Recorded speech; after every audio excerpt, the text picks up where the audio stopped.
Hey everyone! If you've ever dreamed of having more fresh basil than you know what to do with, you're in the right place. Today we're diving deep into growing absolutely massive amounts of basil here in Zone 9, whether you're working with garden beds or containers on your patio. Now, Zone 9 is actually fantastic for basil. We've got that long growing season, plenty of heat, and if you know a few key tricks, you can harvest basil practically year-round. I'm talking about filling gallon bags for your freezer, making endless batches of pesto, and still having enough to share with your neighbors. I've made every mistake in the book with basil.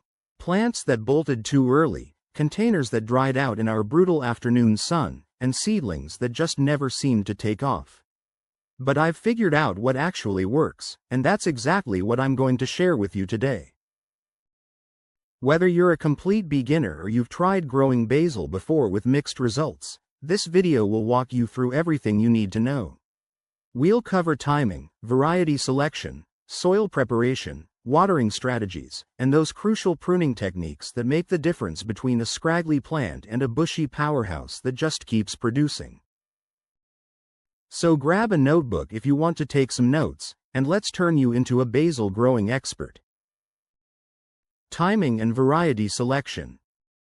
Let's start with timing, because this is where a lot of Zone 9 gardeners go wrong. The beautiful thing about our climate is that we have options. You can start basil much earlier than colder zones, and you can extend the season way into fall. For spring planting, you want to wait until nighttime temperatures are consistently above 50 degrees Fahrenheit. Basil is incredibly sensitive to cold, and even a chilly night in the mid-40s can stunt your plants or cause leaf damage. In most Zone 9 areas, this means you're safe to plant outdoors from mid-March through early April. But here's a pro tip: if you're planting in containers, you can start even earlier because you have the flexibility to bring them under cover if there's an unexpected cold snap. Now, summer planting is where Zone 9 really shines. You can do successive plantings every 3 to 4 weeks from spring all the way through August. This gives you a constant supply of fresh, tender growth. And here's something most people don't realize: you can actually plant basil in early fall, around late September or early October. Those plants will grow through our mild winters and give you fresh basil when everyone else's gardens are dormant. Let's talk varieties, because not all basil is created equal for our climate. Sweet Genovese is your classic Italian basil, and it does great here. It's what you want for pesto and caprese salads. But if you're dealing with our intense summer heat, varieties like Thai basil and holy basil are actually more heat tolerant. They handle those 95-degree days better and are less likely to bolt prematurely. I always recommend growing at least 2 or 3 varieties. Maybe a Genovese for traditional uses, a purple basil like red Reuben for visual interest in salads, and a Thai basil for stir-fries. This also hedges your bets: if one variety struggles in a particular season, you've got backups. Large leaf varieties like lettuce leaf basil are phenomenal if you want huge harvests quickly. The leaves can get as big as your hand, which means you're getting a lot of basil per plant. And for containers specifically, compact varieties like spicy globe or Greek basil work beautifully because they stay smaller and bushier. One last timing tip: pay attention to our summer monsoon season if you're in areas that get those intense afternoon thunderstorms. Basil loves warmth and moisture, but it doesn't love sitting in waterlogged soil. We'll talk about drainage in the next segment, but just keep those weather patterns in mind when you're planning. Soil, containers, and planting setup. Alright, let's get into the foundation of basil success: your soil and planting setup. This is where you're either setting yourself up for incredible harvests or future frustration. For garden beds, basil wants rich, well-draining soil with lots of organic matter. Think about what basil loves in nature: it's a Mediterranean herb that evolved in warm, fertile conditions. So we're trying to recreate that. Start by working in 2 to 3 inches of quality compost into your top 6 to 8 inches of soil. If your soil is heavy clay, which is common in parts of Zone 9, you'll want to add some perlite or coarse sand to improve drainage. Basil roots hate sitting in water. The pH sweet spot is between 6.0 and 7.0, slightly acidic to neutral.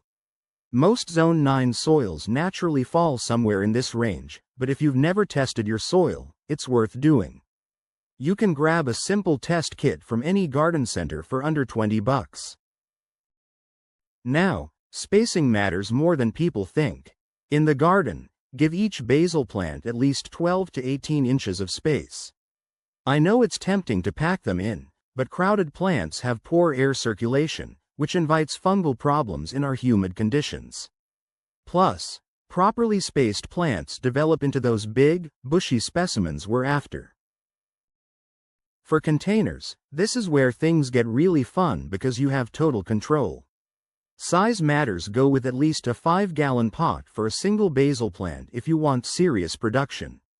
I've found that 7 to 10-gallon containers work even better. They hold more soil, which means more nutrients, better moisture retention, and deeper root development. Drainage is absolutely critical in pots. Make sure your containers have multiple drainage holes.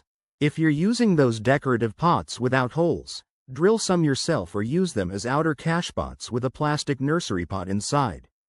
I cannot stress this enough: more basil dies from overwatering in containers than any other cause in Zone 9. For potting mix, don't use garden soil in containers. It compacts too much. Get a quality potting mix and amend it with about 20–30% compost and a handful of perlite. This gives you that perfect balance of moisture retention and drainage. I also like to mix in a slow-release organic fertilizer at planting time, something like a 5-5-5 or similar balanced formula. Here's a container trick that's been a game-changer for me. Use light-colored pots if you're dealing with intense afternoon sun. Dark containers absorb heat and can literally cook your roots when it's 95 degrees outside. White, terracotta, or light-colored ceramic pots keep root temperatures much more moderate. Whether you're planting in the ground or containers, plant your basil at the same depth it was growing in its nursery pot. Don't bury the stem deeper. Water thoroughly after planting to settle the soil around the roots. And if you're planting in the heat of summer, give your new transplants some afternoon shade for the first week while they acclimate. A simple shade cloth or even an umbrella stuck in the ground can make the difference between plants that thrive and plants that struggle. Watering and fertilizing for maximum growth. Now let's talk about keeping your basil happy and growing vigorously with proper watering and feeding. This is where Zone 9 growers need to be really attentive because our conditions can change dramatically between seasons. Basil likes consistently moist soil, not waterlogged, not bone dry. Think of it like a wrung-out sponge.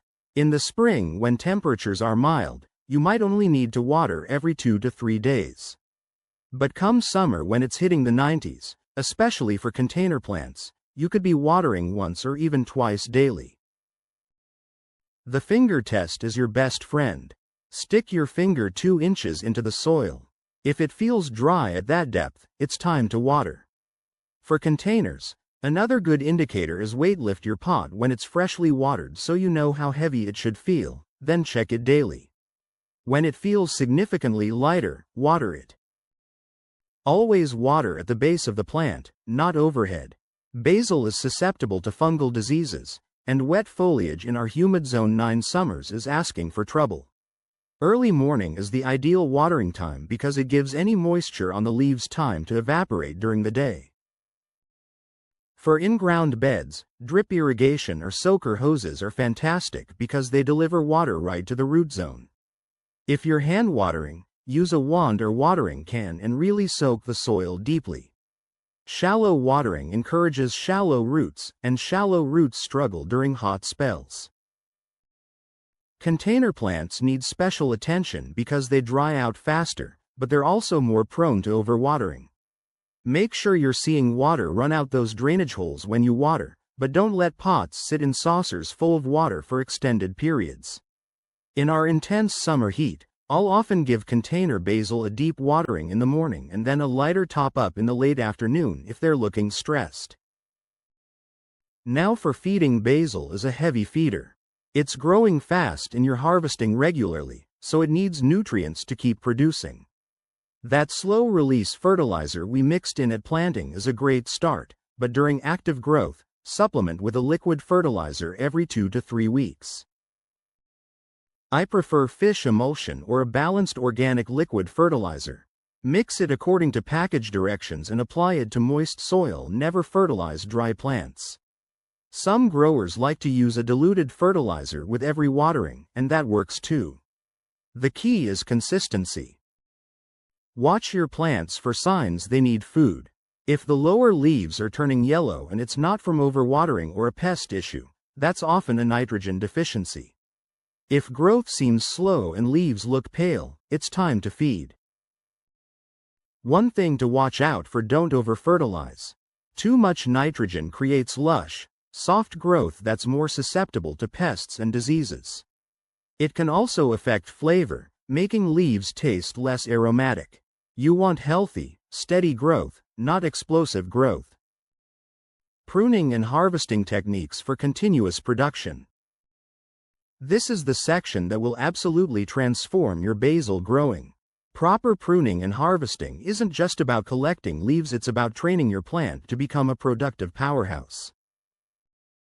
The number 1 rule: never let your basil flower if you want continuous leaf production. Those flower spikes might look pretty, but once basil starts flowering, its shifting energy towards seed production and leaf production slows way down. The leaves also become bitter and less flavorful, so you want to stay ahead of flowering. Start harvesting when your plant has at least 6 to 8 leaves and is about 6 inches tall. Here's the technique that changes everything. Always cut or pinch right above a set of leaves. Look for a pair of leaves on the stem, and cut about a 1/4 inch above them. This forces the plant to branch at that point. Where you had 1 stem, you'll now get 2.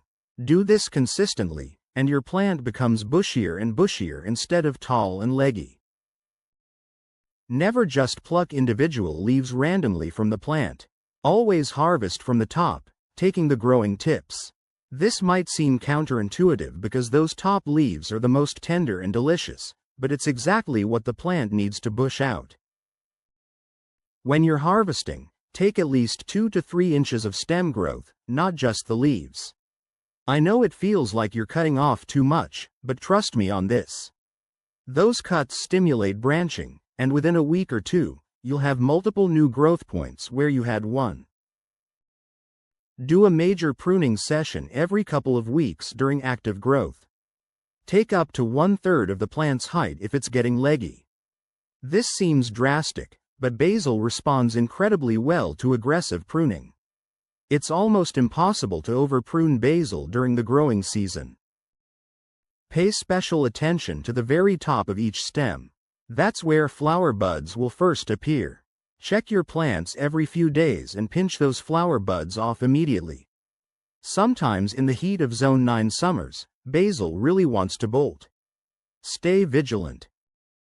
Here's a harvest schedule that works great. For young plants, harvest lightly just the tips to encourage branching. Once plants are established and bushy, you can do larger harvests every week to 10 days. Always leave at least 2 to 3 sets of leaves on each stem so the plant can photosynthesize and keep growing. The best time to harvest is in the morning after the dew has dried but before the heat of the day. That's when the aromatic oils are most concentrated and the leaves are most crisp and flavorful. If you're growing multiple plants, rotate your harvesting. Don't strip one plant completely and then move to the next. Take some from each plant so they all keep producing. This also ensures you always have fresh basil available while other plants are recovering from harvest. Now, what do you do with all this basil? Fresh is always best, but you'll have more than you can use. Pesto freezes beautifully in ice cube trays or small containers. You can also blanch leaves and freeze them flat in plastic bags. They won't be good for fresh use but work great for cooking. Drying is an option too, though basil loses a lot of flavor when dried compared to other herbs. One last pruning tip for Zone 9 specifically. In late fall, if you're keeping your plants through the winter, do a moderate cutback. Take them down by about a third. They'll grow much slower in the shorter, cooler days, but they'll keep producing leaves for you all winter long. Pest management and problem solving. Even with perfect growing conditions, you'll occasionally run into issues. Let's talk about common problems and how to handle them. Aphids are probably the most frequent pest on basil in Zone 9. These tiny green, black, or white insects cluster on new growth and can multiply incredibly fast in our warm conditions. The good news is they're easy to manage if you catch them early. A strong spray of water often knocks them off, and they won't climb back up. For persistent infestations, insecticidal soap works well. Spray in the evening to avoid leaf burn and make sure you're hitting the undersides of leaves where aphids hide. Japanese beetles can be an issue in some Zone 9 areas, especially in summer. They'll chew irregular holes in leaves. Handpicking works for light infestations. For heavier pressure, you might need to use an organic pesticide, but always check the label to make sure it's safe for edible herbs and follow harvest waiting periods. Fungal diseases are the other main concern, particularly in our humid summers. Downy mildew shows up as yellowing leaves with grayish fuzz on the undersides. Fusarium wilt causes sudden wilting and browning even when soil is moist. Prevention is your best strategy. Proper spacing for air circulation, watering at the base of plants, and avoiding overhead watering. If you do see fungal issues, remove affected leaves immediately and consider improving airflow around plants. Leaf spots, usually small brown or black spots on leaves, are typically fungal too. Again, it comes down to moisture management and air circulation. Don't crowd your plants, and if you're in a particularly humid microclimate, consider a preventative spray with an organic fungicide every couple of weeks. Sometimes you'll see leaves turning yellow from the bottom up. If it's just the very lowest leaves and the rest of the plant looks healthy, that's normal. Plants shed older leaves. But if it's progressing up the plant, check your watering and feeding schedule. It could be nitrogen deficiency or root issues from overwatering. Bolting when plants flower prematurely is more of a management issue than a pest problem. It happens when plants get stressed by heat, drought, or just reach maturity.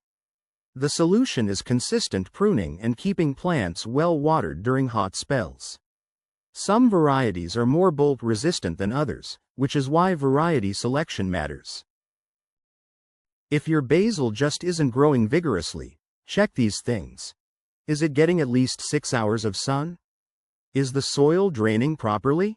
Are you feeding regularly? Is the temperature in the right range? Usually, slow growth comes down to one of these factors.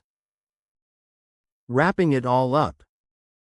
And there you have it, everything you need to grow absolutely ridiculous amounts of basil here in Zone 9. We've covered timing your plantings to take advantage of our long season, choosing the right varieties, setting up your soil and containers for success, keeping plants watered and fed, and those crucial pruning techniques that turn a single stem into a bushy, productive plant. The beautiful thing about basil in our climate is that with a little attention to these details, you really can have fresh basil pretty much year-round. Those spring plants will produce through early summer, your succession plantings keep you stocked through the heat, and those fall-planted basils will coast through our mild winters. Remember, basil rewards consistent attention. Check your plants every couple of days, stay on top of pruning, and harvest regularly. The more you cut, the more it grows. It's really that simple. I hope this video has given you the confidence to grow more basil than you ever thought possible. If you try these techniques, I'd love to hear how it goes for you. Drop a comment below and let me know what varieties you're growing or what challenges you've faced. That's all for now. Subscribe to see more.